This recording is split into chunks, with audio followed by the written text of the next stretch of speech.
Ladies and gentlemen, we all are watching, obviously, the arraignment of Donald J. Trump. We aren't actually watching the arraignment. We're seeing this pool coverage. This coverage we have on our screen comes courtesy of Reuters. And he's in the courtroom right now. And who better to talk to about this and get a take on it than our dear friend. We've not talked in a while, but he has kind of become the unofficial, unauthorized biographer of all things Trump, going back to his childhood. He helped us understand, if you all recall, a lot about Donald Trump, even in his childhood. And I couldn't help but think about him as we saw images of the plane just the other day. Because at one time he gave me a primer on the plane and what the plane was and wasn't, and these other planes that are sitting that haven't been functioning for years. But we're happy to have with us. He's a co-founder, of course, as we know, of DC Report. David K. Johnston joins us to watch this and talk about this. David, how are you, buddy? Just fine. Good to be with you again, Mark. It's good to have you. I just came off the West Coast Mark Thompson show. Oh, the other Mark. Okay, the other Mark Thompson. I know that's right. Well, that's cool. That's cool. So, man, I guess this is no surprise to you, is it, that this day would inevitably come, right? Correct. The day that Donald announced, when he came down the escalator at Trump Tower, I dropped everything I was doing because I realized that, number one, Donald had embarrassed the politics reporters in 2012 when he ran for president. They treated him seriously, and then he said, "Oh, my TV show needs me more." And I realized they would have egg on their face and would dismiss him, and yet the stars were aligned that he might get to the White House. And I also knew that day that if Trump were to get to the White House, he would go, in the eyes of prosecutors, from being, this blowhard developer nowhere near as prominent as he told people, to a public figure who was going to do things that would require a response from law enforcement at some point. I wouldn't know how exactly it would play out, but I was certain that that would happen eventually. And indeed, it did. I mean, we've got this indictment and the expectation of one in Georgia and at least one from the federal government, possibly two. And we've not seen, the document hasn't been released yet, has it? Correct. Probably Trump and his lawyers have it at this point, but the public hasn't seen it yet. But I can tell you very simply that it will not be a simple thread, as you've heard lots of commentators who don't know what they're talking about on TV who said, well, they're just going to charge him with paying off Stormy Daniels. And after all, he only did that so his wife wouldn't know. In fact, they're going to show a fabric of crimes, that a whole series of interrelated crimes were committed. Because if it was just the one string, Trump's lawyers could say, well, he didn't know this was illegal. He was trying to hide it from his wife. But when you show the cover up, the other people who were involved, the planning that went into this, the related crimes, that totally takes away that defense. What do you make of, for lack of a better word, it was sort of a delay. Alvin Bragg comes in, he puts things on hold, Pomerantz resigns, writes a book and everything. And we were left with the impression that under no circumstances would Alvin Bragg, the newly elected Manhattan DA, move on this. And then he kind of surprised me and maybe others as well, because we still didn't get a sense he was still considering it. What do you make of that whole, how that unfolded? Well, I thought there was a very strong New York State RICO law, Article 460 prosecution, and that Bragg should not have walked away from that case. He felt concerned that the jury might not buy it and that the prosecutors didn't have the theory that he was comfortable with. I since have written twice the Sunday lead editorial for op-ed for the New York Daily News, essentially giving legal advice to Bragg on how to bring a case. That's not the case he's bringing, but showing him how he could prosecute him. And so Bragg has demonstrated in the beginning that, if I don't think there's a case here, I'm not going to bring it. But he came back after the success in getting 17 felony counts against the Trump Organization, the Trump Payroll Corporation, and Alan Weisselberg, the chief financial officer, with the case that is what's led to today's first ever arrest of a president. And I think that shows that Bragg, who has a solid, serious reputation, looked at the evidence, brought in new prosecutors, and said, what's the case that we're confident we can win? And by the way, I listened today on my way back from lunch to Fox Radio, which was talking about how had Jonathan Turley, a lawyer, on saying that, Alvin Bragg ran for office saying he was going to get Donald Trump. No, Letitia James said something like that. Alvin Bragg never said anything within a mile of that. Right. No, so I guess what you had envisioned in terms of the RICO piece, and that's not an aspect of this case, we don't think. I don't believe RICO will be a part of this case. I believe, and I've said many times, that the Trump organization is not a business. It is a racketeering enterprise posing as a business. Donald is the third generation head of a 4-generation white-collar crime family. So they don't go around breaking legs and killing people like the mafia. Instead, they use contracts and failure to deliver, or taking goods and not paying for them, taking work and not paying for it, and manipulations of the political system to lie, cheat, and steal and get away with things. Like, Donald Trump's casinos had not 18-year-olds gambling, who dressed up to look like they were older. He literally had 12, 13, and 14-year-old gamblers in his casinos who were given liquor, limousines, and hotel rooms. And, it's like a sixth grader. You didn't know this was a child, and yet all he had to do was pay a fine. And he's been able to get away with that kind of stuff. There was also conversation around the time Bragg came in about there being a concern whether or not there were 12 people who would be unanimous in convicting Donald Trump. And some suggested, well, that just did not exist. Bragg doesn't seem to me the kind of person that would bring this if he weren't pretty convinced and clear that he's going to have 12 jurors. Well, yes, Bragg has been very cautious about this, and so has Jack Smith, the federal prosecutor, who, over the stolen national security documents, had every single employee at Mar-a-Lago put under oath so that you couldn't have a chambermaid show up at trial in the future and go, oh, no, I moved the documents myself. Mr. Trump didn't know. They've eliminated that from happening by being so thorough. Trump is going to seek for sure to remove the trial. He'd rather be tried in Staten Island, where he would almost be certain to get an overwhelmingly white jury. And he's going to argue that the jury pool is tainted in Manhattan. If it's tainted, it's tainted everywhere. I mean, he was the president of the United States. I think you can find a jury. I've covered cases in my almost 60-year career now where there were things that were dominated the news for day after day after day, and both sides, defense and prosecution, agreed to a jury.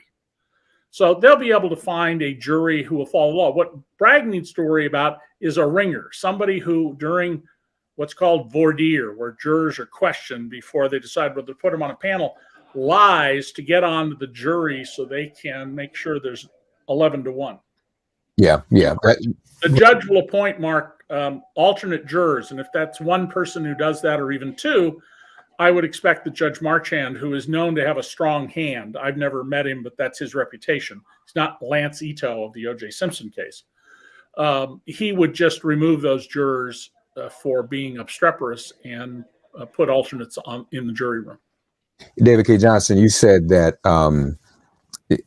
Trump doesn't really have a mafia organization. I guess it's a sort of a cosplay kind of a thing. But are we sure about that? I mean, because we know the mob, they could get a juror. They could get one. They could get to one. He can't do that, can he? Well, Donald, if Donald wants to run the risk, he may be able to find a way to get to a jury and bribe somebody who's a juror. These things are not unknown. It would be incredibly foolish and high risk to do that, given the attention in this case, and I would be absolutely surprised. I mean, I think the real issue, Mark, Donald has to face is this. Does he want to exercise his speedy trial rights? Because he could go to trial in 60 days.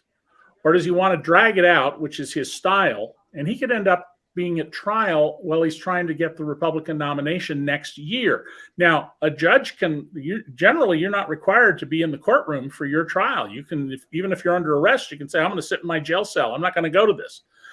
But you'd have to show up for the jury verdict.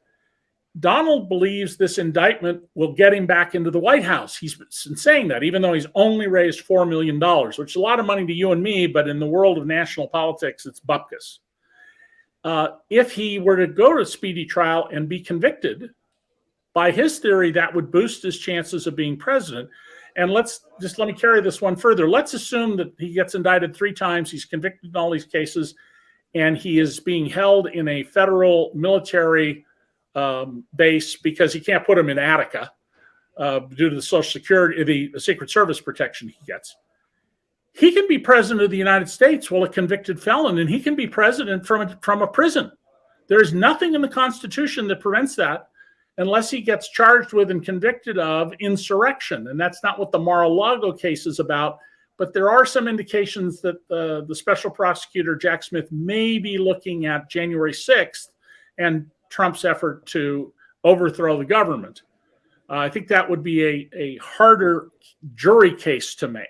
And viewers should know that I'm an investigative reporter and an author, long time with the New York Times, but I also teach law. I've taught law for the last 15 years, and I am not a lawyer.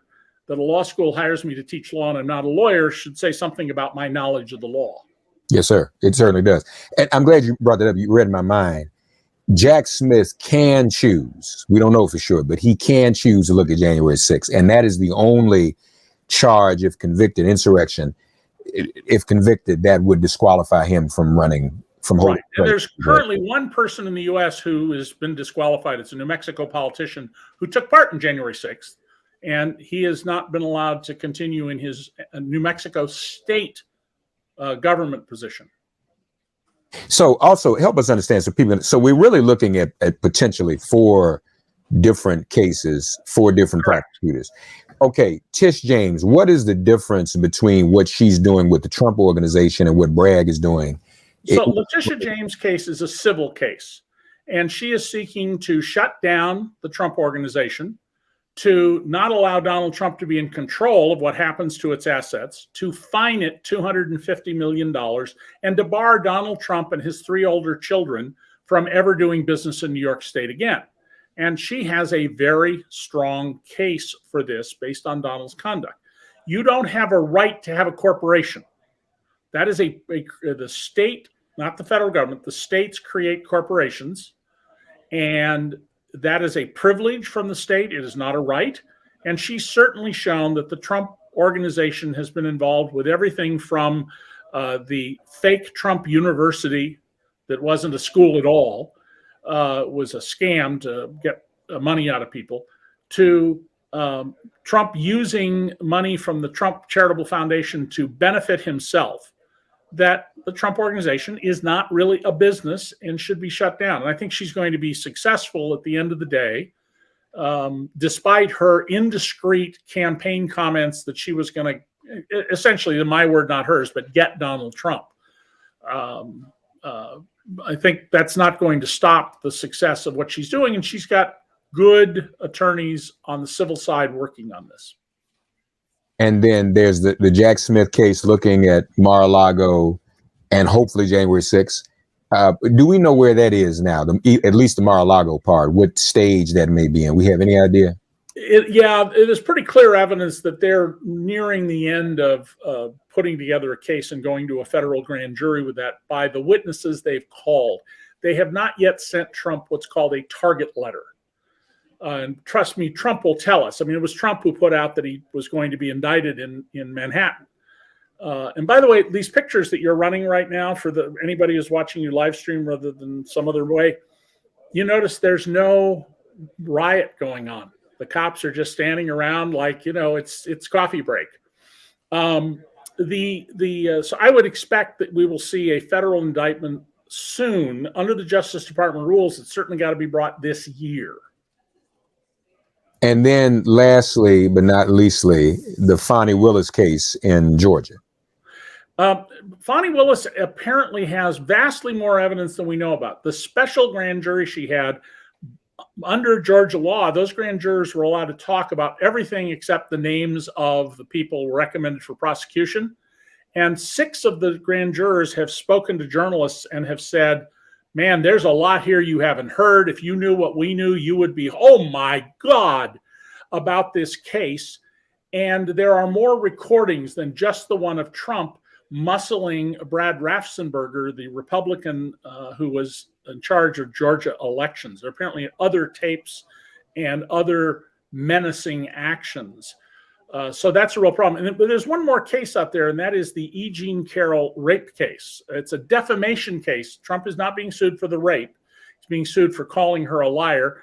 E. Jean, who was a writer at Saturday Night Live when it began in 1975, and says that when she was at Bloomingdale's, Trump, in one of the dressing rooms when almost nobody was in the store just before closing, raped her.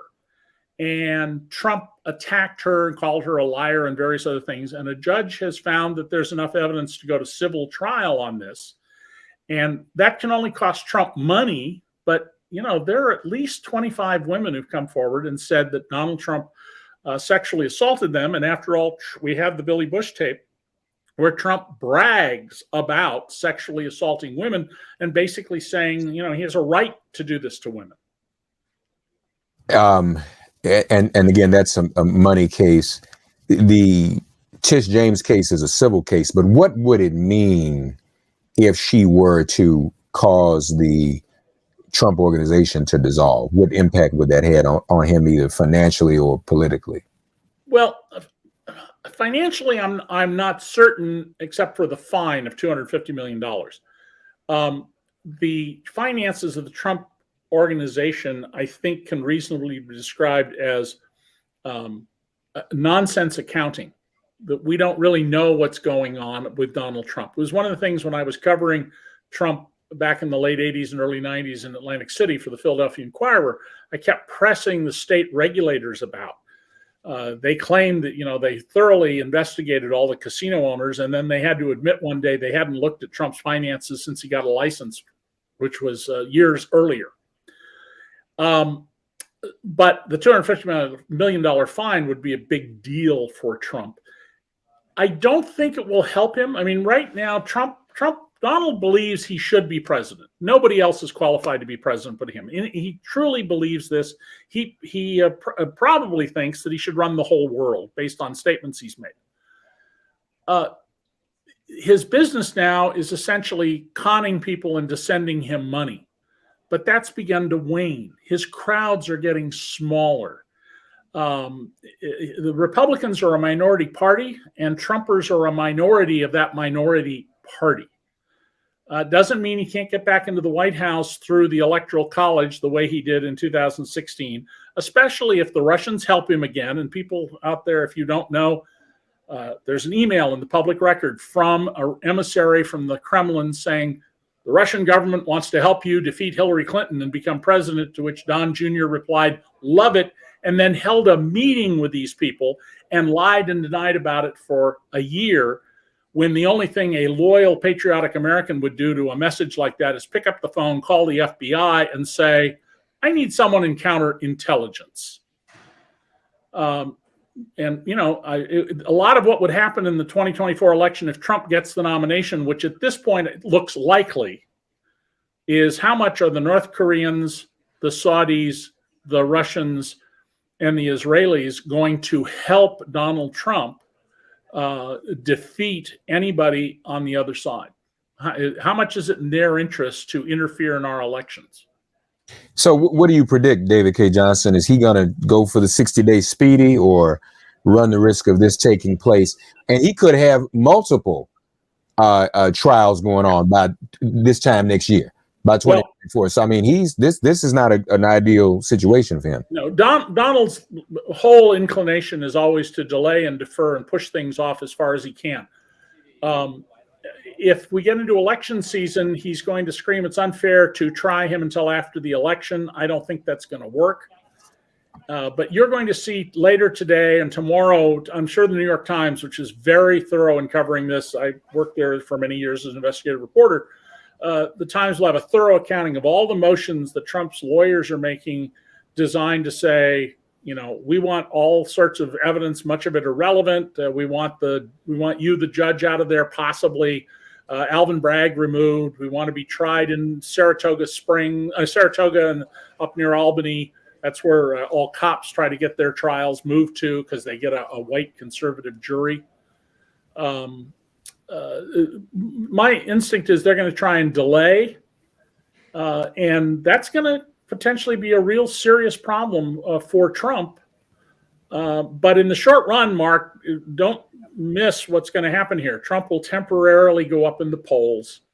And barring something unexpected, as of now, he's the Republican nominee next year. Think about that for a moment. This is the party of law and order.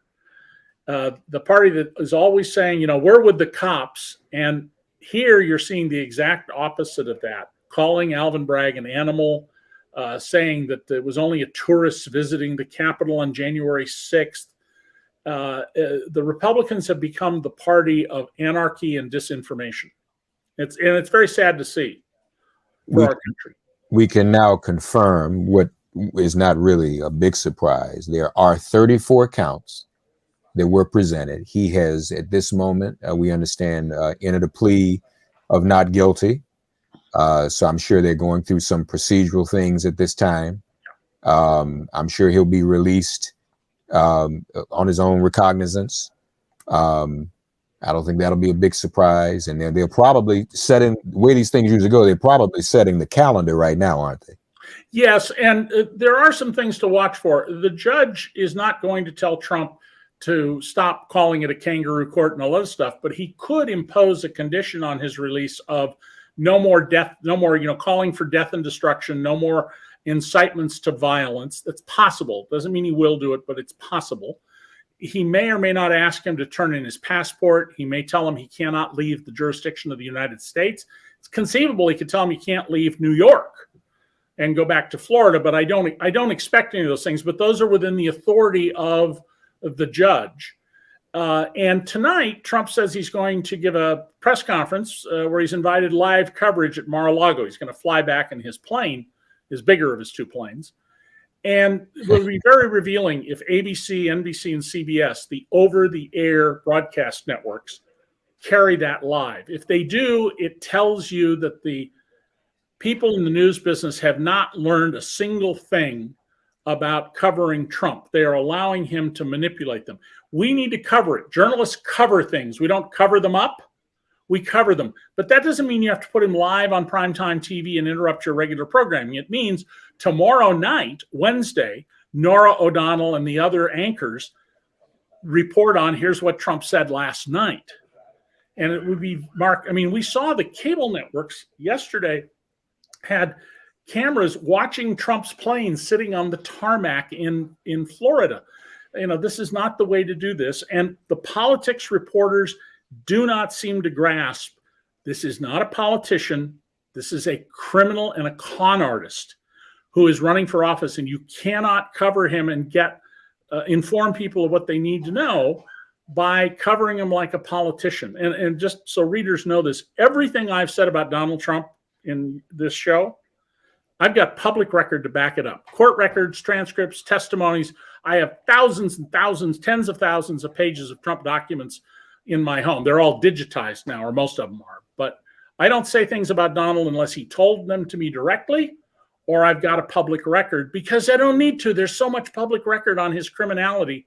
You don't need to rely on unnamed sources, which I don't use except sparingly in all my years as a journalist. And then usually things I'd write in the New York Times, like interviews with 69 IRS auditors, because by law, none of them are supposed to talk to me. But you got 69 of them, you have a pretty good idea what's going on. David K. Johnston, folks, and he knows of which he speaks. He is the author of The Making of Donald Trump, The Big Cheat. It's even worse than you think. David, I know you've got to run. You've got another assignment. Yeah. But, sir, we thank you. And it's always good to see you, buddy. Okay. Mark, Good to be with you. Happy to be on again. Take care. All right. We'll talk again real soon. All right. Yep. Bye-bye. Take care now. All right. David K. Johnston with us as we watch what is going on in the Manhattan courthouse in Lower Manhattan. I'm going to stay with you for a few. I wish we had the one thing I miss about live radio that streaming does not do is the ability to take phone calls, and so we're going to what I'd like to do, if I could, you all just bear with me. And again, we can confirm that Donald Trump has pled not guilty. That shouldn't be a surprise to anyone. What I'd like to do, reach out to a few people, see if they want to join us before we close out this this stream. What I'd like to do is reach out to a few people, and I'd like to at least stay on until we can get the actual indictment and try to share that with you. I think that would be the responsible and journalistic thing to do, don't you? In the meantime, those of you who have comments are welcome to make them wherever if you're watching this somewhere, wherever you're watching it, feel free to make the comments in the comment section. If you're looking on Facebook or YouTube or Twitter, do a reply on Twitter. David K. Johnston brought up an interesting point, and he said that we're seeing this. Things are calm. We're seeing this picture, and our pictures, our coverage is courtesy of Reuters, just sharing their live feed. We're seeing this, and it looks the way it looks because there is calm in the streets. There are not people out tearing up the streets of Manhattan. It's a pretty quiet situation. So much for the revolution, for the martyred or tried former president. Amen. That's not what's taking place. So we're going to try to hang here. And again, your thoughts are welcome if you communicate with us via the comment feature, either on Facebook or on Twitter, or on YouTube.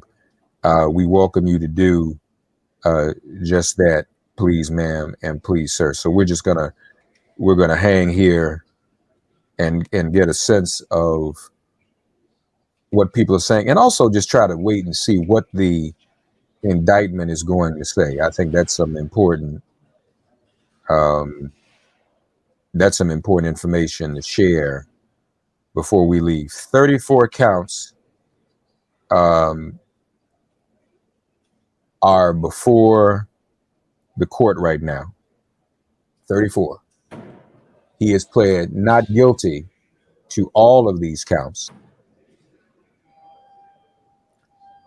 And that being the case, we just need to know what the counts are and get a sense of what's taking place. Reaching out to a few friends, because I know everyone's looking at this, but we want to kind of get a sense of what people are thinking. Well, thank you, Michelle. Michelle said we're one of the best sources of news. I appreciate you. But your thoughts about Trump? What do you think about this indictment? The question too is this going to help him? Will he be able to make himself a martyr from this indictment?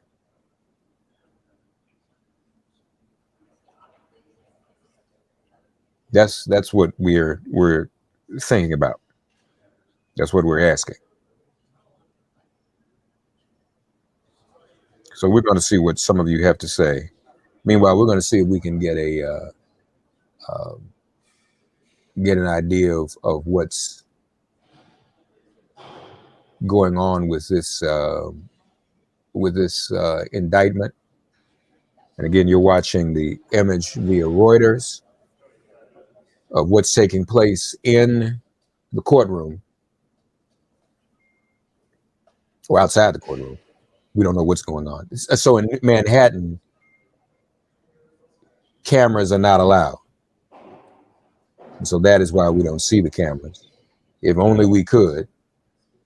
I've never agreed with that. I don't know why we shouldn't have cameras in the courtroom. Why not?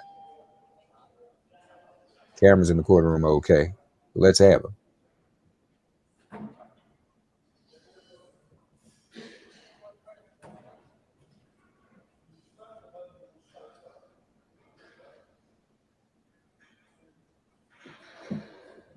Hallway very quiet.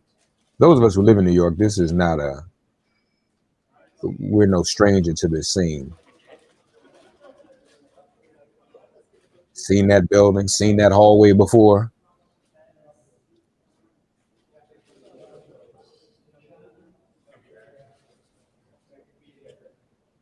I'd say he's been in there probably a little over half an hour.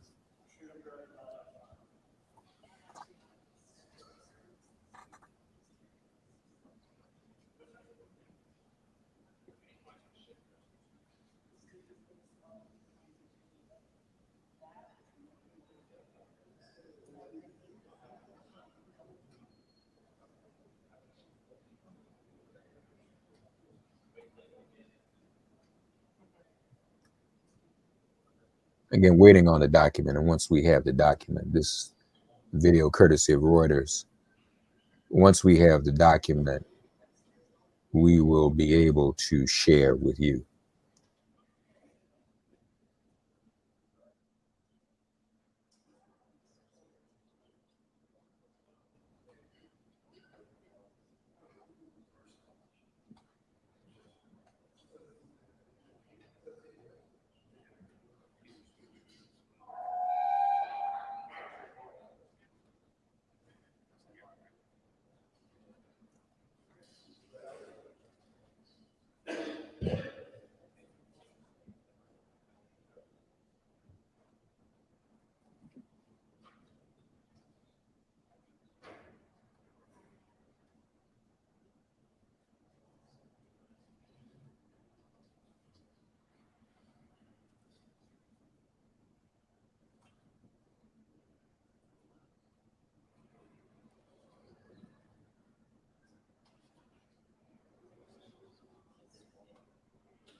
Folks, we're seeing the outside of the Manhattan courtroom where Donald Trump is still in for his arraignment, having pled not guilty. We're going to be joined by a couple folks shortly, but we're going to stay here for a moment or two because we want to stay with you and perhaps even share the indictment with you as it comes forward. So stay tuned. And again, we welcome the comments on social media, Facebook, Twitter, YouTube, what have you, and just to get your thoughts.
Again, we're outside the courtroom in Manhattan. This video courtesy of Reuters. And just staying with you a bit longer, we just talked with David K. Johnston, for those of you just joining us. And we're going to stay a little longer because we want to get the indictment. But blogging this live, and I just interrupted him to see if he could, how good he was at multitasking. We're about to find out right now. Our dear friend with the same name, Mark Sumner of DailyCoast.com. Hey, Mark, how are you, buddy? I'm in the dark here because I wasn't all set up, and I actually had to run from one computer to another one because the microphone doesn't work upstairs. That's okay. But it's all good. We're all waiting now just to hear the details on the charges. We know that he's actually already entered a plea of not guilty, right? That's been reported and confirmed, correct? Right. So that we're fairly confident there are 34 charges. He has pled not guilty to all of them, but we don't know the details on those charges, whether or not they contain conspiracy, which could be really critical in how serious these charges are and what the possible outcomes could be. Yeah. What do you make of so far, Mark, the lack of engagement or protest, shall we say, from some of his supporters and followers? I mean, people are not out in the streets. Well, of course, New York City is not the most fertile ground these days for Donald Trump supporters. But yeah, I think it's interesting that despite his all caps call for protesters to show up, and despite Marjorie Taylor Greene and others, running ads for him and getting out there in PR in advance of this, there was only a handful of people that showed up to cheer on Trump today. You saw those overhead shots of him moving from Trump Tower to the courthouse. There was absolutely nobody on the sidewalks. It's another day in Manhattan for everybody else. So it really did not generate the kind of protest that he expected, I think. And seemingly another day in Florida yesterday. I mean, it wasn't like people were all out in the streets. I think they thought it was going to be like the Bronco chase or something, but it just wasn't. Yeah, although I think I'll always remember this day as in kind of end that day together as a kind of a set. But watching the drone footage of Trump going down the highway there, that'll be a good memory. Yeah, indeed. Marjorie Taylor Greene was here in New York. She was out of the car for like 2 or 3 minutes only, I think. Right. Yeah, she lasted less than 5 minutes there in front of the New York City crowd. Yeah. People were not giving her the feedback that she wanted. Speaking of a New York City crowd, how difficult is it going to be to find a jury here? I mean, this jury, the jury pool in Manhattan, to be honest, I just don't see as being that favorable to Donald Trump. Yeah, of course, there's no requirement of the law that you find a jury that likes you, right? And they don't have to fish around to look in other districts just because people in your district think you're a crook. But Trump, of course, is already making suggestions that you go across to Staten Island and grab some people there where he got a higher percentage of the vote. I think that's unlikely. You're going to end up. It's going to be impossible to find a jury where people don't know Trump, are unaware of the background of this. But this is not the only case where something like that has been part of that selection process. You wrote in your blog, and Mark is with us. He's literally multitasking because he's live blogging right now at dailycoast.com. You wrote that NBC is reporting that there is potentially a conspiracy charge. Yeah, these counts, right? Yeah. So if there is a conspiracy charge, especially if there's a conspiracy charge that goes beyond just Trump plus Cohen, but maybe involves their relationship with David Pecker and the way these stories were caught and killed for the National Enquirer. So apparently, in some of the reporting so far, people have said that there are charges related not just to the payment to Stormy Daniels, but to the payment to Karen McDougal. And if that's true, and there is a conspiracy charge, it could go all the way through that connection with the way that McDougal's story, was purposely buried at National Enquirer. So that would be interesting. It would also mean that Trump was writing some of the final checks for this after he was in the White House. It would potentially, that's a charge then that could land him in jail, as opposed to, we just had another trial where Trump lost. In fact, you've got an attorney at his defense table who was just beaten by an attorney sitting at the prosecution table across town in the other trial where his CFO testified. but that trial ended the way a lot of other trials that have involved Trump have, which is, they're paying a fine and moving on.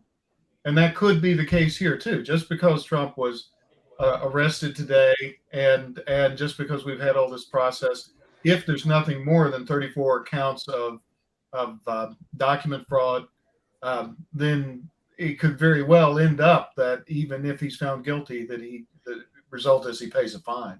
But the conspiracy charge would put him at greater peril, right, of being incarcerated. Yep. Yeah. Our other guest, David K. Johnson, was saying he also has to make a decision about whether or not he wants to knock this out. He has a right to a 60-day speedy trial in New York versus drawing it out, because with all of his legal problems, this could end up being dragged out until next year even. Sure. I mean, you've got the trial starting in just 3 weeks, in which Trump is defending himself against charges of rape. Even though it's a civil trial, it's still a rape trial at its heart. And that's starting just down the street from this courthouse in just 3 weeks. You've already got New York State trial that's scheduled to start the first week of October. And you haven't even heard anything yet from the two separate cases that Jack Smith is looking at, from federal cases, or the Georgia case. We really could have some scheduling difficulties here between all the different courthouses trying to figure out when Trump is available to be tried. We'll be watching this very closely. I wonder what they've been in there for a minute. Most arraignments are just like that. Wonder what they're doing. I don't have a great idea of what they're doing, honestly. Yeah, especially because what we've been told is that Trump immediately pled not guilty and that his lawyers waived the reading of the charges. So with that considered, it should have been like a 5-minute proceeding. So, I mean, the judge could be giving instructions on limitations here. It's hard to think of what else could be happening today. There's just very little that happens at an arraignment. Yeah, and I know they have to, I guess, agree upon a calendar and a motions calendar. I mean, I'm sure there's a lot of rigmarole and delay. Is this going to help him electorally? Will this make him a martyr to his base? It probably stirs up his base, but his base, has always been a subset of the Republican Party. I think maybe it helps him against DeSantis. It helps him get that core Marjorie Taylor Greene demographic, back in his column. But I certainly don't see it as doing anything to expand his 30-something% base to anything larger. Yeah. Well, folks, Mark Sumner is with us. We've been waiting patiently because we want to get our hands on this document, just kind of go through it and see what it is. And we're going to wait. Mark, we're going to let you go because I know you're working. You're on the clock. You're not on MIP's payroll. He's on Daily Kost's payroll, y'all, and they're doing a great job. So follow dailycoast.com, as am I, and we'll see what they're reporting, and we'll be checking back in. And folks, we're going to stay here, you and I. But Mark, thank you for joining us on short notice, buddy. I appreciate you, man. Thanks for having me. As always. Take care, man. Talk soon. All right. Bye. All right. Take care now. Mark Sumner, folks of Daily Kos. We are watching the outside of the courtroom where Donald Trump is being arraigned. I mean, he's probably already been arraigned. Now it's just a question of what the indictment reads and what are the actual 34 counts. And as Mark Sumner said, there is the possibility, he's reporting, NBC is reporting, that there may be a conspiracy charge in there, and that changes the game unto itself, so we want to be mindful of that. So we're going to stay, folks. We welcome someone asked if Trump's going to be in prison tonight. He will not be in prison tonight. They will not incarcerate him. That would be extreme. They will probably let him go on his own recognizance. Doubt very seriously the judge would remand him, but it would be hilarious if he were remanded tonight. I don't think that is that's going to that's going to happen. But we're watching, folks. We're gonna keep it right here for a while longer, and just until we get this the actual charging document. Feel free to stay tuned and comment. Facebook, Twitter, YouTube, and now we're actually on Instagram too. If you want to comment there.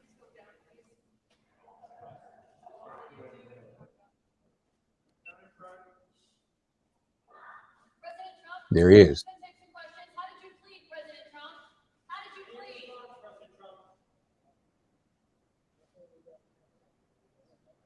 You heard the reporters ask him how he pled. This video courtesy of Reuters news service. So he has just walked out of the courtroom and presumably will be seeing him leave the courthouse as we await what the charging document may say.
So Trump about to leave the courthouse.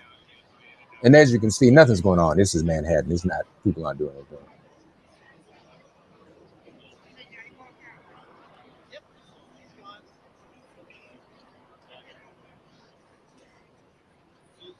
No protests. Donald Trump about to face an overwhelming amount of legal challenges. This case, Alvin Bragg, Fonnie Willis in Georgia, E. Jean Carroll in Manhattan, Tish James in New York. Well, I should go chronologically. This case, E. Jean Carroll, the E. Jean Carroll defamation case on the rape. Tish James, the civil case, the Trump Organization. All of those things are ripe to happen in the next couple of months.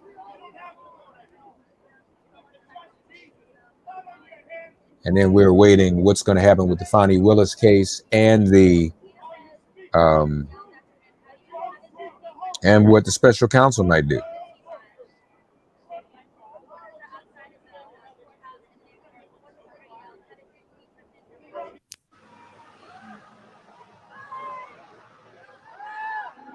We see images of Trump's motorcade leaving, the Secret Service motorcade leaving.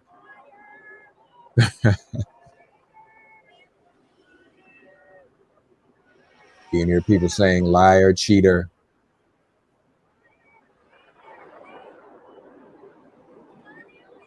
Have a wonderful day.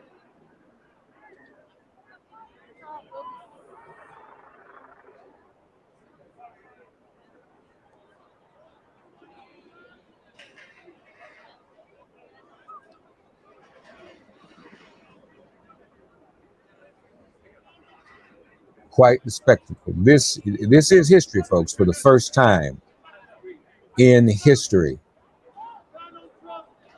a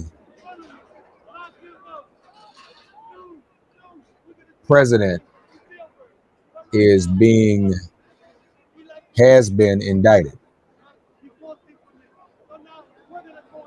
with a felony.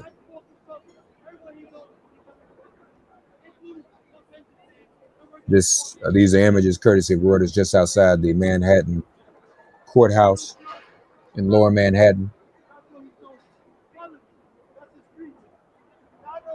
People back out in the street. I guess things are getting back to normal.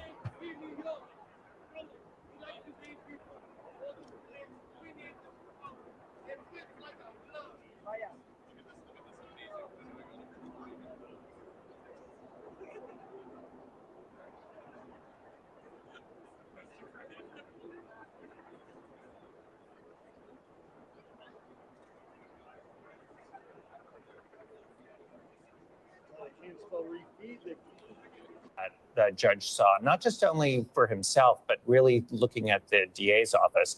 I do think that the fact that the DA raised it, by all accounts, what I'm seeing is the DA being completely fearless in terms of handling this case the way he would anyone else who did Florida this. You saw that in connection with the 2 letters that the DA sent to the House, where Jim Jordan and others had wanted to interfere in this investigation, and then wrote 2 very strong letters saying essentially back off, but put into very strong but much more legal terms. If these are 34 felonies, that also is the DA being fearless and then raising in court what they would raise with any other defendant who was writing about the DA's wife, and we're getting reports child, and about the judge or the judge's child. Courtesy of MSNBC. That kind of threat is a kind of thing that you'd expect the DA to raise, and it suggests a real fearlessness on the part of the Manhattan District Attorney's Office. You know, when Donald Trump mentions somebody's name in a negative way, that person, that is usually followed or can often be followed by vitriol from Donald Trump's supporters, some of that vitriol bordering on or venturing into threats of physical harm. What you're watching right now is Donald Trump's motorcade going back up the FDR north. We'll see if he's going to make a pit stop at Trump Tower, or if he will take that north to what was formerly known as the Triborough Bridge and straight over to LaGuardia and his plane, and then back down to Mar-a-Lago. Likely that is the case. He is scheduled to speak to his supporters, the country, you could say, at 8:15 Eastern tonight. It's what they're calling a primetime address. Unclear how it will be broadcast, though, since he is no longer the president of the United States. Alvin Bragg will be holding his own news conference, the DA in Manhattan, at 3:45, which is just about 14 minutes from now. Well, he'll be laying out all of the charges and the indictment, where we have yet to see the unsealed indictment and all of the evidence that the DA has collected.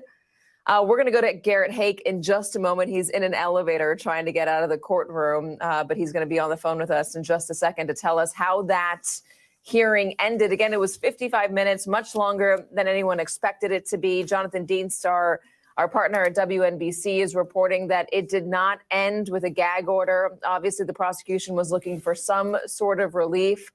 We will likely hear from Garrett how firm the judge was. We've not seen the indictment yet, and I believe and cannot say, and whether there was a formal warning we can for him probably to stay within expect the bounds shortly and not to threaten prosecutors or the district attorney. Say what you want, go out and campaign. Press conference from say that you're innocent, but don't Manhattan threaten District Attorney Alvin any of Bragg. the people involved in this case. And it likely did not help Donald Trump or his team that there was an image that they tweeted out of Donald Trump in a baseball bat next to Alvin Bragg's face. Remember, Bragg has gotten multiple death threats, according to the we will do our best to share that sources with in you New as York, well, including one in particular that we reported on the air last week, saying, Alvin Bragg, I'm going to kill you, a letter mailed. But we're going to stick with you a while longer. Again, office. love Garrett to Haake hear now your joins comments. us. He has made it out of the elevator, out of the courtroom. Garrett, what happened?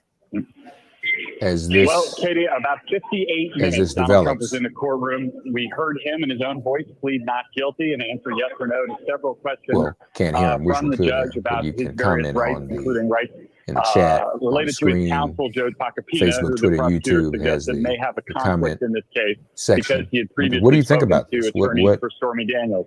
Now, on the matter how are you just feeling describing, about prosecutors this did present the happening defense team today? and the court Is with it copies of specific anticlimactic posts that Mr. Trump had made at on all his Truth to you? Social network, suggesting that kind of Curious rhetoric to and know. escalating comments could lead them in the future to ask for more restrictions. And in fact, they did ask for a protective order regarding discovery. Now, the details of that are still going to be worked out, but the gist of it here is that Mr. Trump and his attorneys would not be allowed to comment publicly for any purpose other than his defense on elements of discovery that were handed over to them by the prosecution.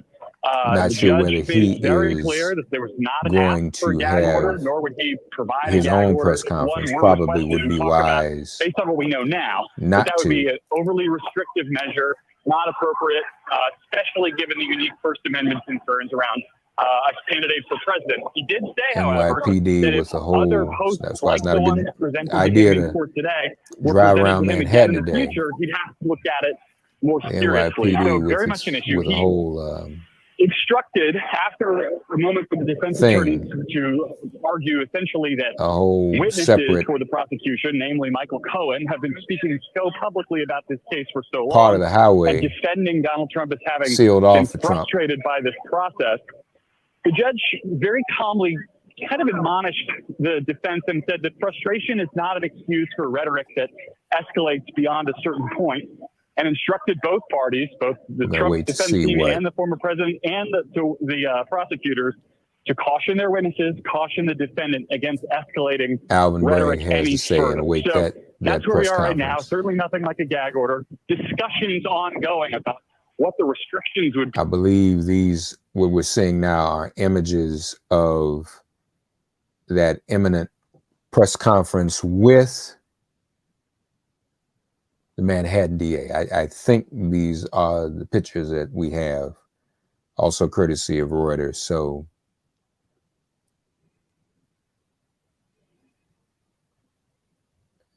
stay tuned, and then we won't just share the indictment with you. You will hear it for yourselves. This an historic day. Many of you remember when Maxine Waters first came on the show and said, and I asked her, what do you, if you had an opportunity to speak to Donald Trump, what would you say? And she said, get ready for impeachment. And that became our greeting. Get ready for impeachment. Get woke, get ready for impeachment.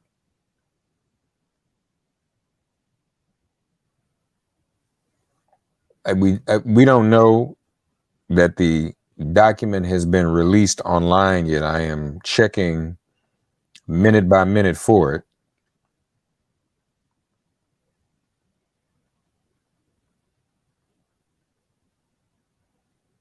Indictment day is trending.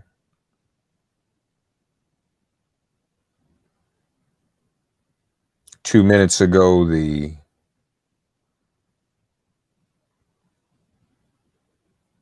DA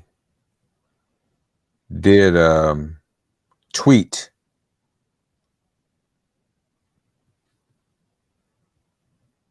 the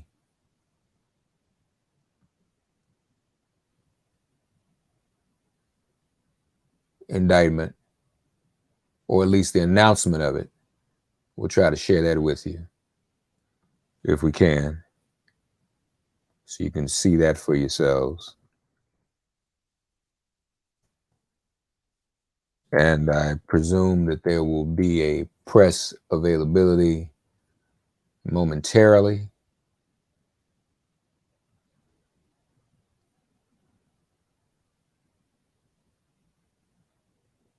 And we'll try to, but we want to try to share this tweet with you if we can.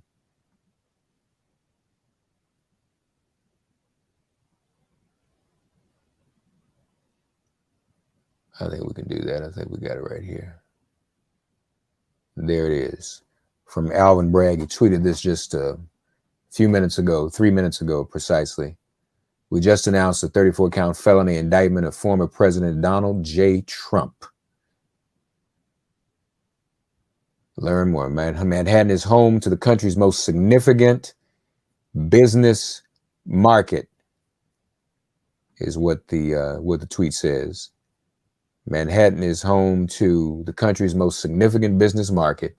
We cannot allow New York businesses to manipulate their records to cover criminal conduct, as this office has done time and time again. We today uphold our solemn responsibility to ensure that everyone stands equal before the law. That is, those are the words of the Manhattan District Attorney. And I think that this is, I'm not sure whether this will give us everything, but this will give us some of what we need to see, I believe. And we can kind of focus in here. Yes, I think we might be able to do this.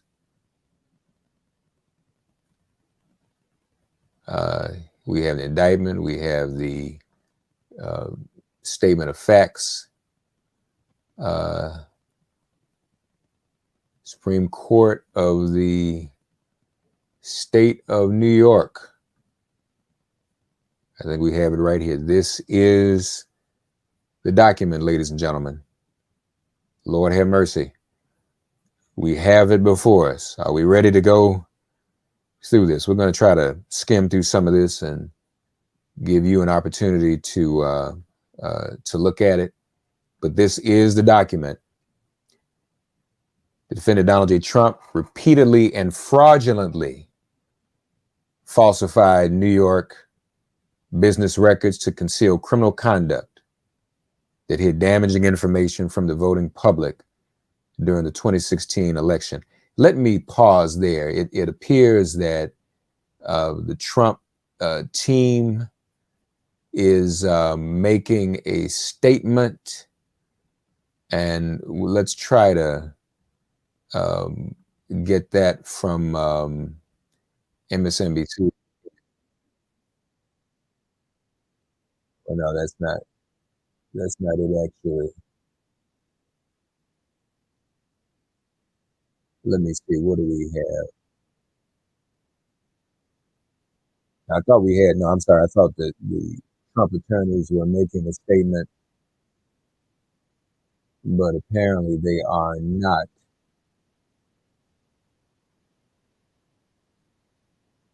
If so, we aren't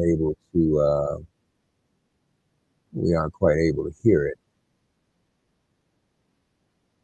unfortunately.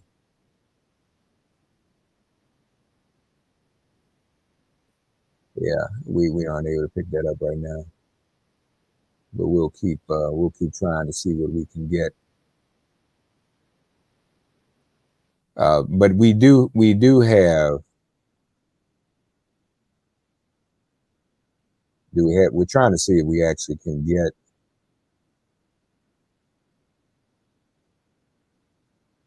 If there is a statement from the attorneys. I want to see if MSNBC is actually covering the statement. When you say what his reaction was, what do you expect his reaction was? I mean, his reaction was exactly what would happen if it happened to anybody that I'm looking at now or anybody that's hearing what you're saying. He's frustrated, he's upset, but I'll tell you what, he's motivated. Trump attorney, and it's not going to stop him, and it's not going to slow him down, and it's exactly what he expected. And so to that extent, there's no surprise. But he's also upset and frustrated and disappointed and mad that this happened. What about the warnings against his rhetoric on Twitter? What was the former president's reaction? There was not a warning. What do you mean? From the judge, talking about the judge did not warn. The district attorney made a statement addressing what they perceived to be, I'm not sure what the words they used, inappropriate rhetoric of some sort. Obviously we responded, and the judge just took it in. The judge didn't warn. He asked the parties to consider what they're saying and not saying. Guys, he did not admonish the president. There was no admonishment. That the president not use language that would incite violence or civil unrest. He did not request that the president not use language. He requested that everybody involved refrain from using language that's inappropriate. And by the way, that includes the witnesses for the people who are talking just But it as much. also includes the former president swinging a baseball bat at the head of the Manhattan DA. Well, I don't know where you got that, because if That you was a tweet that sent was out by the former president. no, it doesn't wasn't. And first of all, that picture was not him swinging a baseball bat. I mean, if you want to distort the facts, go right ahead. I want to address that. Yes, it is. He wasn't swinging a baseball bat at anyone's head. That was a picture of him showing off an American-made bat. But someone else put a picture of the district attorney next to him, and in an article posted that. That's not his article. It's not his photos. That on Truth Social? Not using language that incites. Guys, here's what we're going to talk about today. Here's what we're going to talk about today. We're going to talk about the insufficiency of this case. And I will say this to you. Today's unsealing of this indictment shows that the rule of law died in this country. Because while everyone is not above the law, no one's below it either. And if this man's name was not Donald J. Trump, there is no scenario we'd all be here today. Please understand that based on these charges. What are we going to get tonight when he speaks? When? Tonight. 8 o'clock. What are we going to get? What? I don't know. You'll hear You it. should tune in and you'll You hear think it. we know? You should run the trial in January. Did you think that was realistic? No. Can you guys talk about, there's a No, lot of I don't think speculation about the unity among the defense attorneys. Look at this. There's Look a at lot us. Is that why you chose Look. to do this?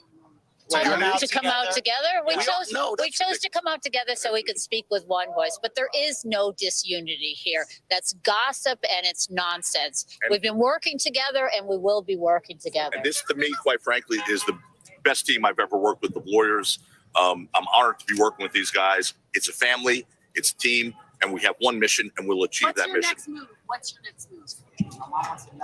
I'm gonna go home and have some food. What about the change of venue stuff? When do we? I mean, we're gonna start fighting the case. I didn't mean to be flippant. When do you start filing motions? I'm assuming one of the first things you're going to The do judge set a motion schedule. to dismiss. I assume that'll be The judge set a motion schedule that requires motion files in 4 months. So that's when we'll be filing motions. This whole notion about how this is sort of like a novel, or do you? It's not a notion. It's actually a fact. It's never been charged talk before. about that. But like, There's nothing else to say except the district attorney. This office has existed for decades and decades, and you can find one if you'd like. You'll never see a charge like this ever. You understand this case? You understand this? It's as simple as this. A state prosecutor is prosecuting a federal election law violation that doesn't exist according to federal election law officials. It's as simple as that. You could sum it all up like that. Will there be anything else in your motion to dismiss? We haven't even come what about the close to change of deciding. venue? There's all this talk. Can someone address that now? The defendant could potentially post discovery on social media. Will you commit that your client will do that? That won't happen. And more than us committing, he's committed. We're not here playing. What have you said change to of your venue? client A lot? about posting on social media? Have you given him? We're not having any discussion about what we told her. What Were you about the- surprised the mention of two women? Answer this question about the change of venue. There's a lot of It's premature. right. So why is he talking about that? Why is he trying to move this to a place So like Staten Island? once again, we're 3 lawyers here to litigate and fight this case. We're not PR consultants. We're not social media consultants. Donald Trump has made one hell of a brand and became president of the United States with his social media and posts and everything else, his messages. We are here to talk about the case and litigate cases. We can't address what he posts or what he wants to post or did post. But as his attorneys, have you told him to stop posting this rhetoric, So these what I messages said about before the was judge? we can't, literally, we Yeah. can't tell you what we've discussed with No, our I client. understand, So but are that's the you answer. concerned that he's continuing to Not go concerned after at the all. judge, talking about the judge's wife, talking about the family? I mean, I don't think any the judge other was concerned about it. Yeah, but any other defendant, wouldn't you be like, Any other defendant wouldn't be He's here not today. going after the judge. He is not going after the judge. He commented that he thought that there were some issues that may cause a conflict. That's not going after the judge. He is not threatening the judge. He is not going after the right, judge. he's going after the He has DA. said that the DA, he is angry because the DA has brought a case that is unjustified. And so I'm not going to comment on it. You may disagree with the way he spoke, Can but you talk about the process? Was he fingerprinted? Was there a I'm not going to mugshot? talk about Was it. there a In fact, mugshot? I think that thank you for your attention. What is his message to supporters gathered here? All right, Donald Trump's lawyers right there trying to say that Donald Trump has not been going after the judge, hasn't been going after or threatening anybody involved. You just That heard the baseball bat picture that was tweeted out by Donald Trump was just Trump showing off an American-made baseball bat. Here's one of his last truth posts on the judge. Very unfair venue with some areas that voted 1% Republican. This case should be moved to nearby Staten Island. Would be a very fair and secure location for the trial. Additionally, the highly partisan judge and his family are well-known Trump haters. He was an unfair disaster on a previous Trump-related case, wouldn't recuse, gave horrible jury instructions, impossible to deal with during the witch hunt trial. His daughter worked for Kamala, and now the Biden-Harris campaign kangaroo court. As well. Also, in terms of the evidence that the lawyers say was not presented, I just want to read a little bit from the statement of facts from DA Alvin Bragg, who, by the way, will be holding a press conference in a moment, and we will go there as soon as it begins. But here's from the statement of facts. From August 2015 to December 2017, the defendant orchestrated a scheme with others to influence the 2016 presidential election by identifying and purchasing negative information about him to suppress its publication and benefit the defendant's electoral prospects. In order to execute the unlawful scheme, the participants violated election laws and made and caused false entries in the business records of. This is what you're saying now is once again the scene outside of Trump Tower. And we're going to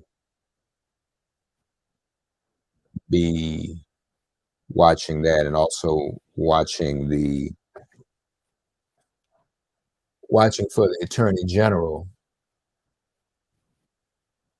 to hear what he has to say. And then we're also going to be checking in with the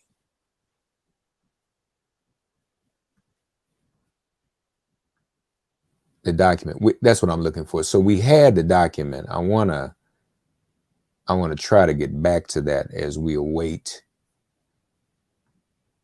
whatever's going to be taking place outside of Trump Tower.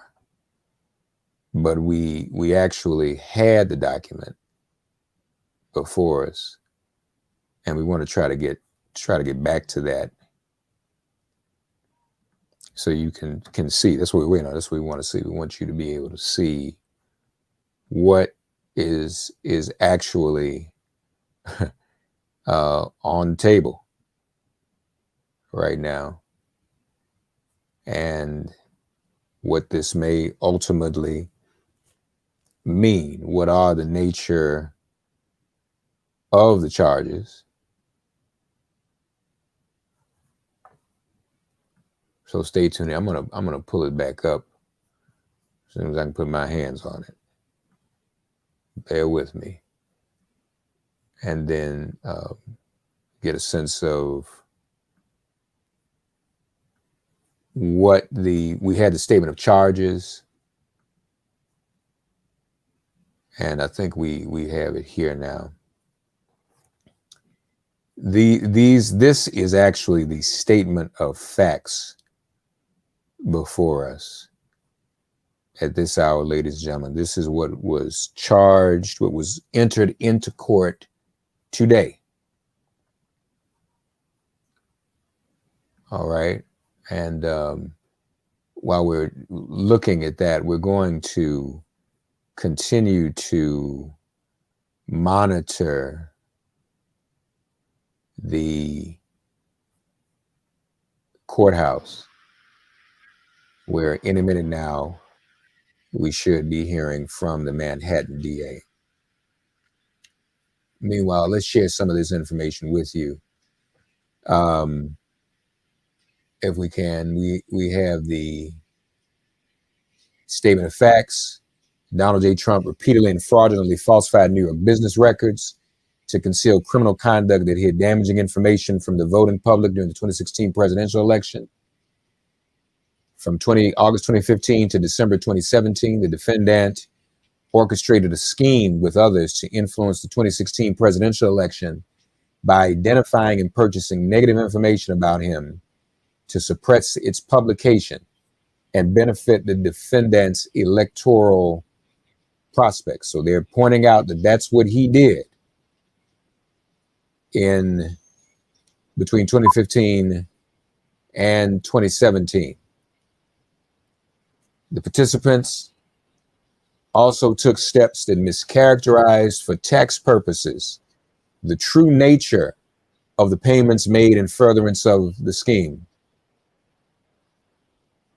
3, I think, obviously speaks to Stormy Daniels. One component of this scheme was that at the defendant's request, a lawyer who then worked for the Trump Organization as special counsel to defendant, lawyer A covertly paid $130,000 to an adult film actress shortly before the election to prevent her from publicizing a sexual encounter with the defendant.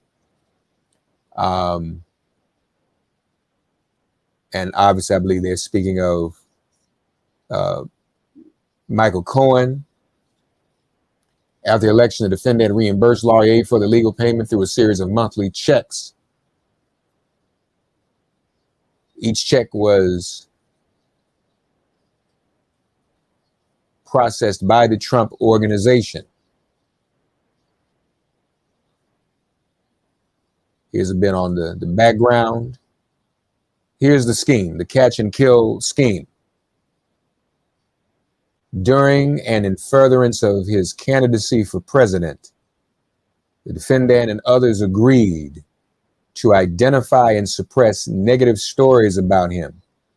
2 parties to this agreement have admitted to committing illegal conduct in connection with the scheme. In August 2018, lawyer A pleaded guilty to 2 federal crimes involving illegal campaign contributions and subsequently served time in prison. In addition, in August 2018, American Media Incorporated, a media company that owned and published magazines and supermarket tabloids, including the National Enquirer, admitted in a non-prosecution agreement that it made a payment to a source of a story to ensure that the source did not publicize damaging allegations about the defendant before the 2016 presidential election and thereby influence that election. In June 2015, the defendant announced his candidacy for the president of the United States. Soon after, in August 2015, the defendant met with lawyer A and AMI's chairman and chief executive officer at Trump Tower in New York County. At the meeting, AMI, and that's the American Media Incorporated, folks, that's National Enquirer. At the they're getting for the Manhattan's DA's press conference, I believe. I think we may be almost ready for that. We'll keep you posted on that as soon as it's available. We'll share that with you. Let me just continue with this statement of facts, though, in the indictment. Meeting with American Media Incorporated CEO, Trump Tower. The CEO agreed to help with the defendant's campaign, saying that he would act as the, quote, eyes and ears for the campaign by looking out for negative stories about the defendant and lawyer A. That was going to be his role. That was going to be his job. He was going to be the eyes and ears for the campaign. The AMI CEO also agreed to publish negative stories about the defendant's competitors for the election. Section B, suppressing the Dorman story. A few months later, in or about October and November 2015, the AMI CEO, that's the National Enquirer, learned that a former Trump Tower doorman was trying to sell information regarding a child that the defendant allegedly fathered out of wedlock. So there's a baby, allegedly, another baby. At the AMI CEO's direction, the AMI negotiated and signed an agreement to pay the doorman $30,000 to acquire exclusive rights to the story. AMI falsely characterized this payment in AMI's books and records, including in its ledger. AMI purchased the information from the doorman without fully investigating his claims, but the AMI CEO directed that the deal take place because of his agreement with the defendant and lawyer A. So, we don't know if there's actually a baby, but they didn't check that out. They just paid the dude off. They didn't wait to pay the dude off. Don't know if there was a baby, but that's what they did. Lawyer A, which is presumed to be Michael Cohen, instructed the AMI CEO not to release the doorman until after the presidential election. And the AMI CEO, so National Enquirer is all in this. Isn't it funny how New York Times, Washington Post think they're the most powerful publications? And then you've got National Enquirer really being the one in cahoots. Same thing. Woman one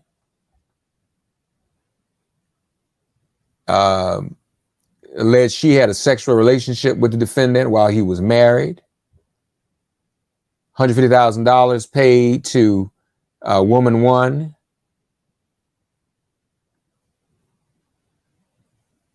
That happened. And this AMI falsely characterized this payment as all these other payments that they received. All of these were falsely characterized. And it was also understood that the defendant or the Trump organization would reimburse AMI. These guys were doing what they wanted to do.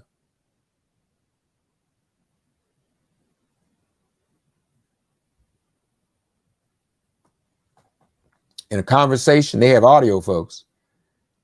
In a conversation captured in an audio recording in approximately September 2016 concerning Woman One's account, the defendant and lawyer A discussed how to obtain the rights to Woman One's account from AMI and how to reimburse AMI for its payment. Lawyer A told the defendant he would open up a company for the transfer of Woman One's account and other information, and stated that he had spoken to the chief financial officer for the Trump organization about how to set the whole thing up. Boys playing. The defendant asked, "So what do we got to pay for this?" $150, and suggested paying by cash. When lawyer A disagreed, the defendant then mentioned payment by check. After the conversation, lawyer A created a shell company called Resolution Consultants, LLC, on or about September 30th, 2016. And then you'll see how Resolution, LLC, got involved. The AMI CEO signed an agreement in which AMI agreed to transfer its rights to Woman One's account to Lawyer A's shell company for $125,000.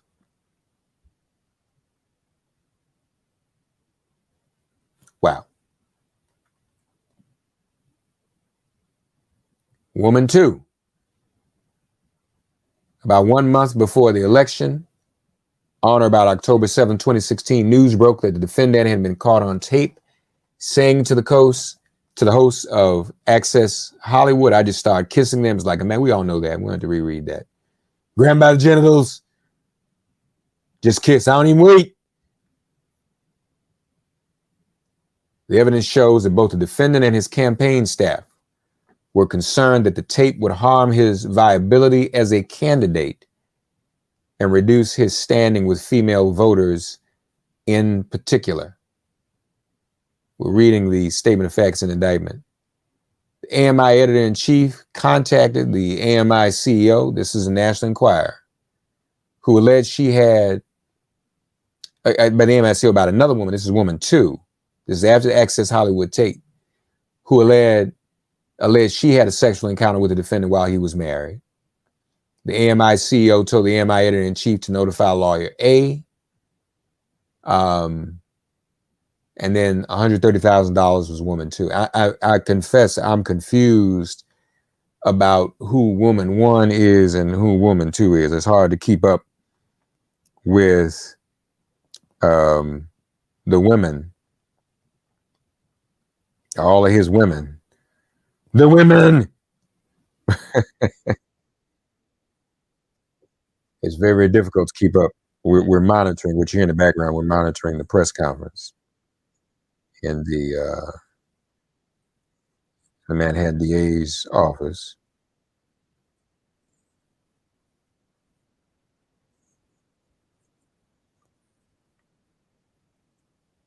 So she was woman 2. Woman 1 got what, 125,000. Woman 2 got 130,000. And so there's his Weisselberg, Trump Organization CFO. The defendant directed lawyer A to delay making a payment to woman 2 as long as possible. He instructed lawyer A that if they could delay the payment until after the election, they could avoid paying altogether, because at that point, it would not matter if the story became public. As reflected in emails and text messages between and among lawyer A, and the AMI editor-in-chief, lawyer A attempted to delay making the payment as long as possible. Ultimately, with pressure mounting and the election approaching, the defendant agreed to the payoff and directed lawyer A to proceed. Lawyer A discussed the deal with the defendant and the Trump Organization's CFO. The defendant did not want to make the $130,000 payment himself and asked lawyer A and the Trump Organization's CFO to find a way to make the payment. After discussing various payment options with the Trump Organization CFO, lawyer A agreed he would make the payment. Before making the payment, lawyer A confirmed with the defendant that defendant would pay him back. I mean, this is, I don't think there's anything we don't know. The question is the strategy, how he's going to get out of this. Now, these are post-election communications with the AMI CEO. On November 8th, 2016, the defendant won the presidential election and became the president-elect. Thereafter, AMI, that is, folks, the National Enquirer, released both the doorman and woman 1 from their non-disclosure agreements. I wonder if the doorman story is true.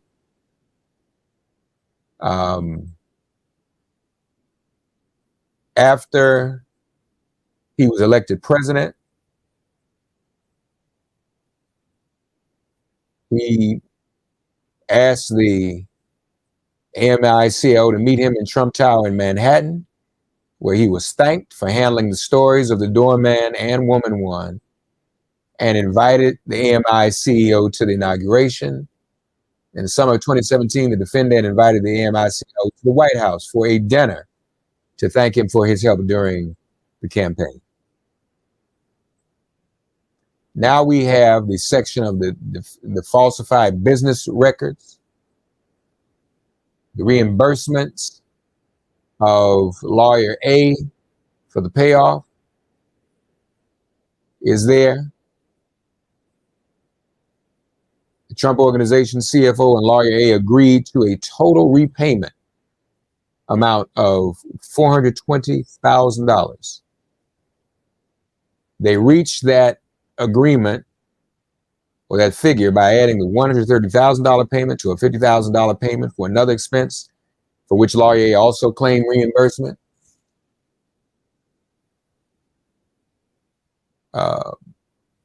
For a total of $180,000. The Trump Organization CFO then doubled that amount to $360,000 so that Lawyer A could characterize the payment as income on his tax returns instead of a reimbursement. And Lawyer A would be left with $180,000 after paying approximately 50% in income taxes. Finally, the Trump Organization CFO added an additional $60,000 as a supplemental year-end bonus. Together, these amounts totaled $420,000. The Trump Organization CFO memorialized these calculations in handwritten notes on the copy of the bank statement that Lawyer A had provided. So as you can see, there's a lot going on here with this document. I think you heard the announcement I just heard. We are 2 minutes away from the press conference. The Manhattan DA is about to commence. We'll carry that as soon as we can, and as soon as they're ready to go. Bet you hadn't heard about the baby out of wedlock.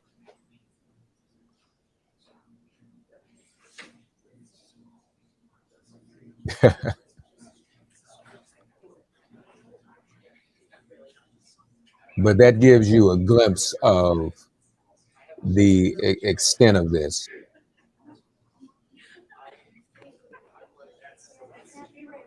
There was a, to go on the $420,000, there was an agreement that there would be a payment arrangement of 12 monthly payments of $35,000 over the course of 2017. In early February 2017, the defendant and Lawyer A met in the Oval Office at the White House and confirmed this repayment arrangement. Wow. And so there you have it. That was the arrangement. They have all the details of the vouchers, the payments. Now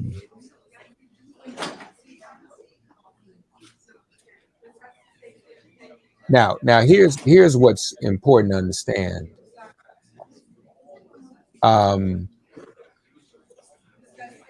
Apparently, there were invoices submitted, and the invoices submitted by Cohen say each. This is what the statement of facts reads. Each invoice falsely stated. Good afternoon. Here's a Manhattan. Thank you for joining us here today. Earlier this afternoon, Donald Trump was arraigned on a New York Supreme Court indictment returned by a Manhattan grand jury on 34 felony counts of falsifying business records in the first degree. Under New York state law, it is a felony to falsify business records with intent to defraud and an intent to conceal another crime. That is exactly what this case is about. 34 false statements made to cover up other crimes. These are felony crimes in New York State, no matter who you are. We cannot and will not normalize serious criminal conduct.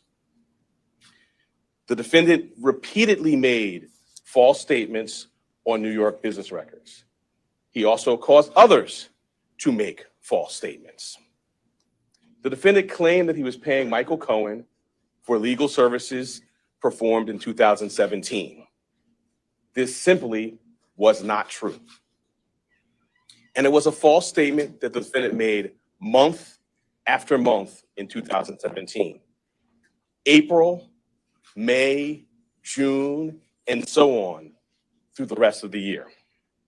For 9 straight months, the defendant held documents in his hand containing this key lie, that he was paying Michael Cohen for legal services performed in 2017. And he personally signed checks for payments to Michael Cohen for each of these 9 months. In total, the grand jury found there were 34 documents with this critical false statement. Why did Donald Trump repeatedly make these false statements? The evidence will show that he did so to cover up crimes relating to the 2016 election.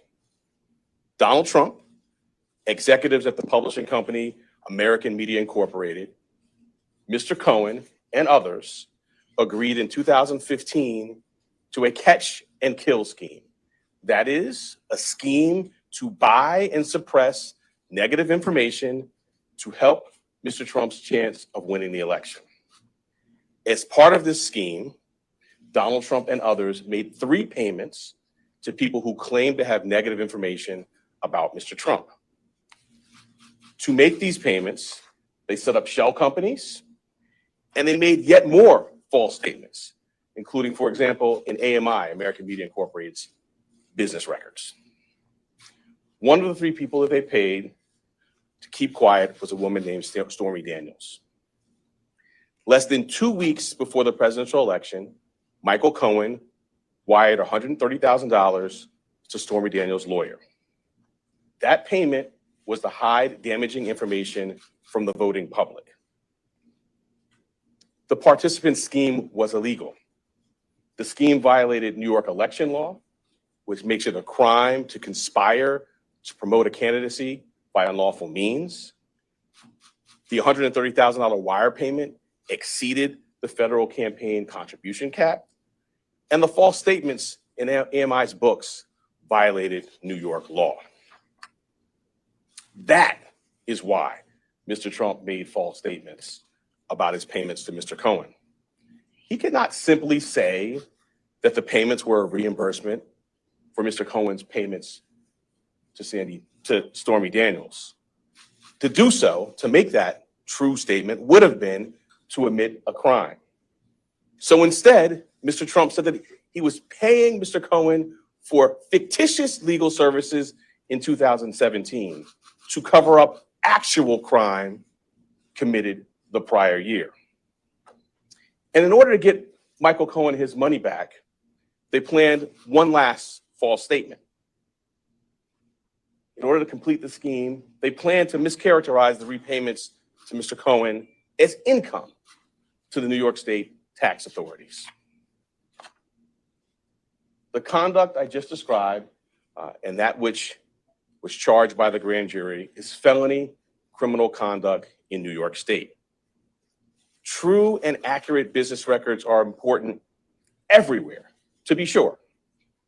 They are all the more important in Manhattan, the financial center of the world. That is why we have a history in the Manhattan DA's office of vigorously enforcing white-collar crime.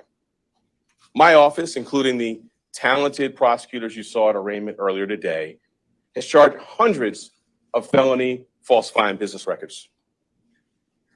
This charge, it can be said, is the bread and butter of our white-collar work. And fraud presents itself in all different forms here in Manhattan. We have charged falsifying business records for those who violated federal bank secrecy laws. We have charged falsifying business records for those who were seeking to cover up sex crimes. And we have brought this charge for those who committed tax violations. At its core, this case today is one with allegations like so many of our white-collar cases. Allegations that someone lied again and again to protect their interests and evade the laws to which we are all held accountable.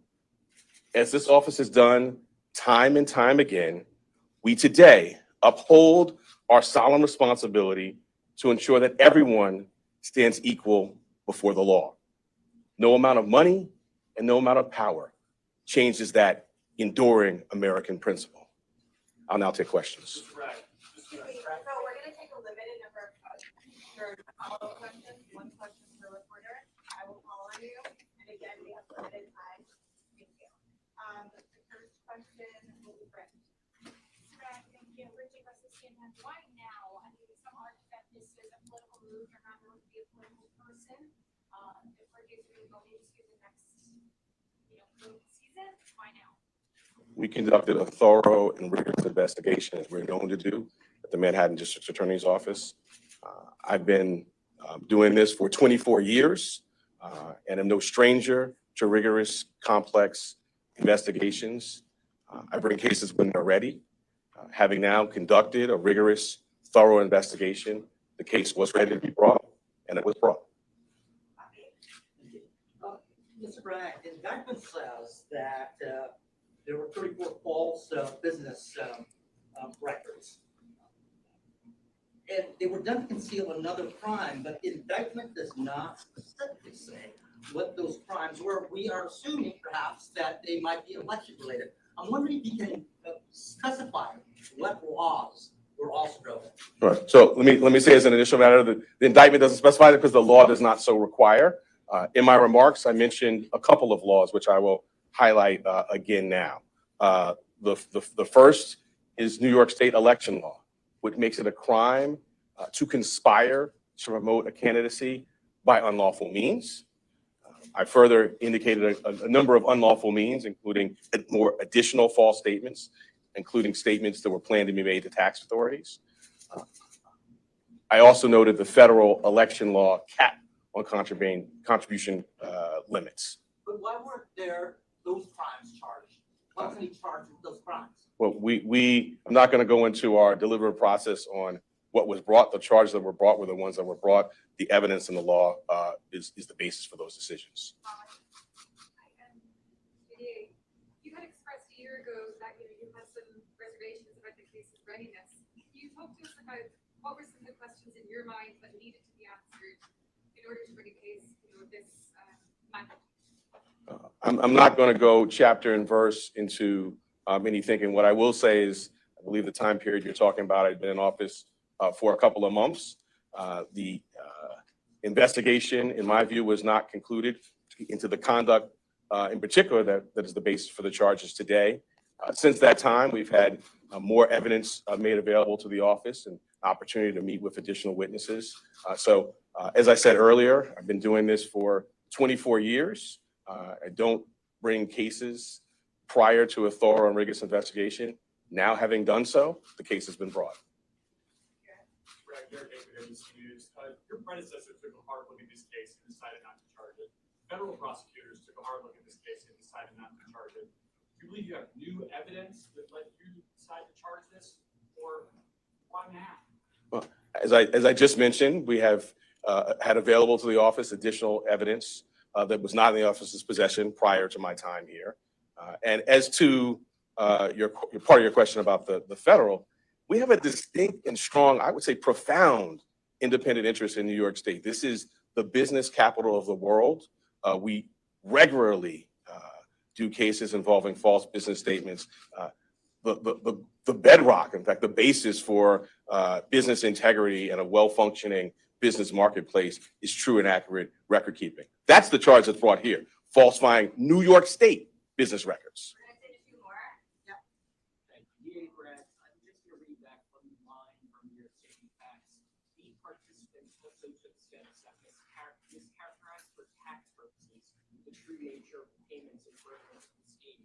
You allege former President Trump was one of the participants who mischaracterized the payments for tax purposes. I'm not going to go beyond the plain language statement of fact. I think speaks for itself.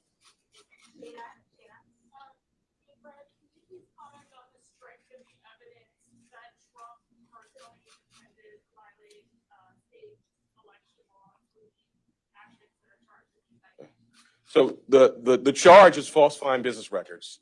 The charge requires, as I specified, criminal conduct that was concealed.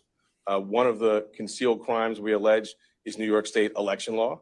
I went through in our statement of facts, which I think many of you have in front of you, goes through things including text messages, emails, contemporaneous phone records, multiple witnesses. All of that will be, as you saw in the fall, borne out in a public courtroom in downtown Manhattan. Last question is Jonah.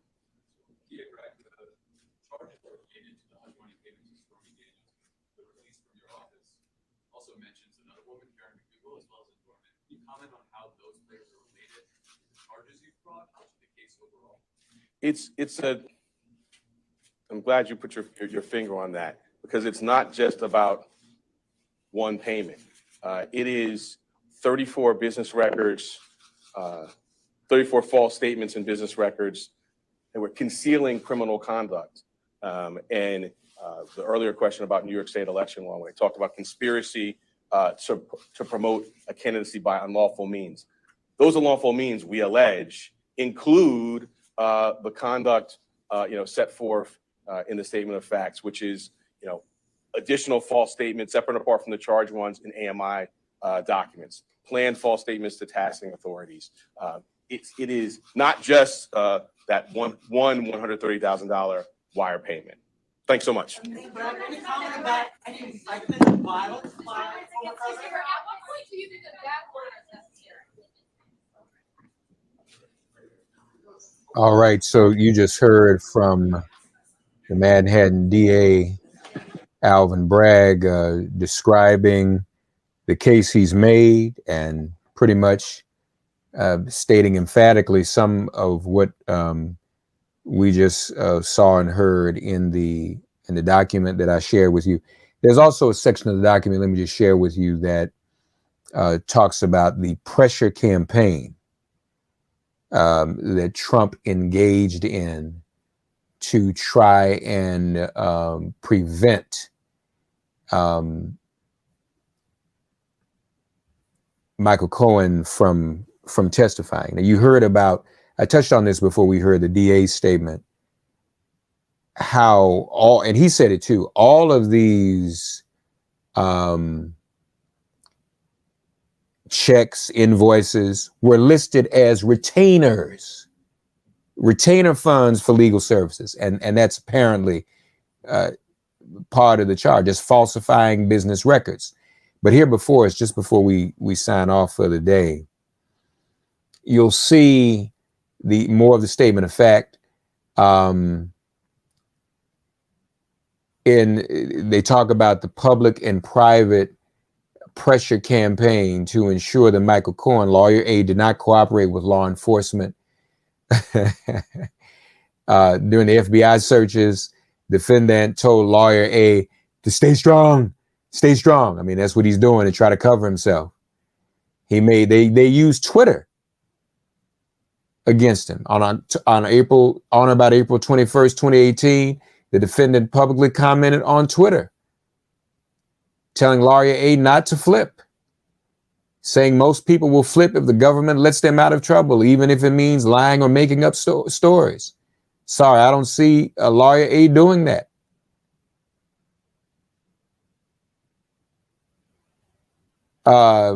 Lawyer C approached him on behalf of the defendant to maintain a back channel of communication.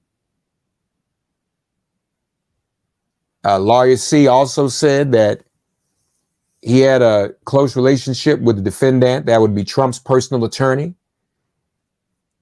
saying this could not be a better situation for the president or for you.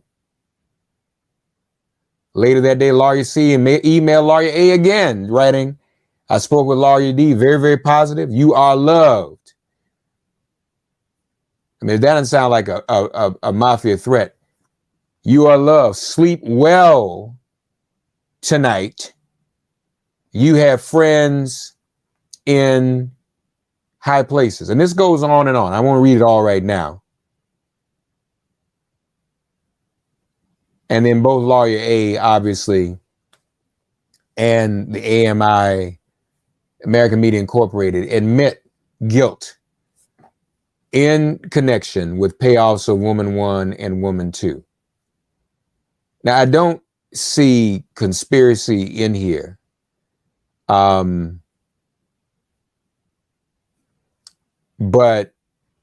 I mean, that would be a big deal if I was there. I'm not discerning that from what we're looking at the moment.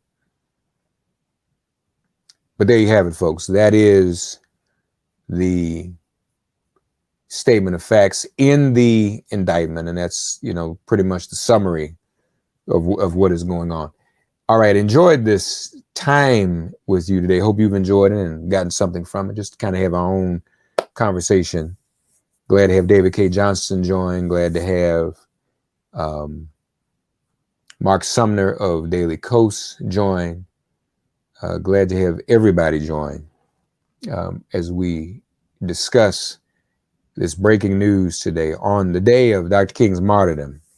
And whoever thought there would be a black Manhattan DA in the first place, but that someone qualified has this opportunity and obviously is doing his job. Black folk are convicted of crimes and charged with crimes every day in this country, but never has a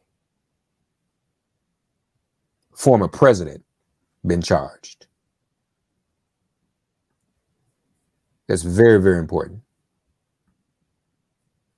Very important. And this is an historic day. No doubt. No doubt about it. Thank you all for joining us. Stay tuned. Catch the podcast, makeitplain.com, or Make It Plain wherever you get your podcasts. Much more to come.